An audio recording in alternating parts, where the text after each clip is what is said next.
आज की ये कहानी सुनने के बाद आप हर काम पूरी ईमानदारी और मेहनत से करोगे। ये कहानी आपको मजबूर कर देगी पूरी जिंदगी ईमानदारी और मेहनत से अपना काम करने के लिए। यह कहानी है एक गांव के लड़के की। घर की मजबूरी और पैसों की कमी की वजह से वह दूर शहर काम करने के लिए जाता है ताकि वहां से वह कुछ पैसे कमा पाए जिससे उसका और उसके घर वालों का खर्चा पूरा हो पाए। वह लड़का काफी दिनों तक काम की तलाश करता है और आखिरकार उसे काम मिल जाता है। वह लड़का अपना सारा काम पूरी ईमानदारी और मेहनत से पूरे दिन करता है। यह देखकर उसका मालिक खुश हो जाता है। अब 6 महीने तक ऐसे ही चलता है। 6 महीने बाद वह लड़का अपने मालिक से कहता है, अब मैं कुछ दिनों के लिए वापस अपने घर जाना चाहता हूँ। और उस लड़के को पूरी उम्मीद थी कि उसका मालिक उसे घर जाने से नहीं रोकेगा, लेकिन उस लड़के के सोच से विपरीत उसका मालिक कहता है, नहीं, तुम्हें 2 महीने तक थोड़ा और काम करना है और फिर उसके बाद अपने घर जा सकते हो। लड़के को थोड़ा गुस्सा आता है, लेकिन वह अपने गुस्से को शांत करके मालिक से पूछता है, बताइए मालिक, कौन सा काम है?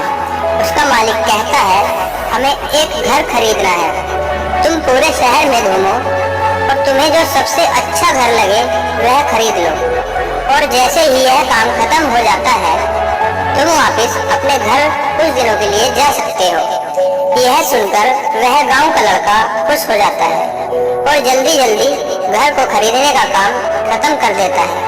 वह मालिक के पास जाता है और कहता है, मालिक, मैंने सबसे अच्छा घर आपके लिए खरीद लिया है। मालिक हैरान हो जाता है और कहता है, सिर्फ 10 दिनों में तुमने अच्छा सा घर खरीद भी लिया? गांव का लड़का कहता है, हाँ, ये घर काफी बढ़िया था, इसलिए मैंने खरीद लिया। और कहता है कि अब मैं अपने घर कुछ दिनों के लिए वापस जा सकता हूँ। मालिक कहता है, नहीं, तुम सिर्फ 2 दिनों के लिए अपने घर वापस जा सकते हो। गांव का लड़का कहता है, अरे मालिक, मुझे गांव में ही जाने में 1 दिन लगेगा, तो मैं कैसे 2 दिनों में वापस आ जाऊं?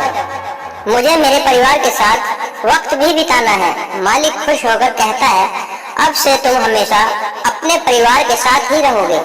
जो घर मैंने तुम्हें खरीदने के लिए कहा था वह घर तुम्हारे और तुम्हारे परिवार के लिए मेरे तरफ से एक तोहफा है। यह सुनकर वह गांव का लड़का खुश होने के बजाय मायूस हो जाता है और कहता है, अगर मालिक आपने मुझे पहले कहा होता कि ये घर आप मेरे लिए खरीद रहे हो तो मैं थोड़ी और जानकारी प्राप्त करके इससे और अच्छा घर खरीदता। मालिक ने कहा, मैंने तुम्हें 2 महीने दिए थे और 10 दिन में खरीद कर तुमने तुम्हारा नुकसान किया है। इसी तरह जिंदगी में भी हमारे साथ यही होता है। कहानी में जो मालिक था वह असल में वक्त था, और हमेशा वक्त जाने के बाद कहते हैं कि अगर मुझे पता होता मैं तुमसे भी अच्छा कर देता। इसलिए आप अभी जिंदगी में जो भी कर रहे हो उसे पूरे जुनून और मेहनत के साथ कीजिए।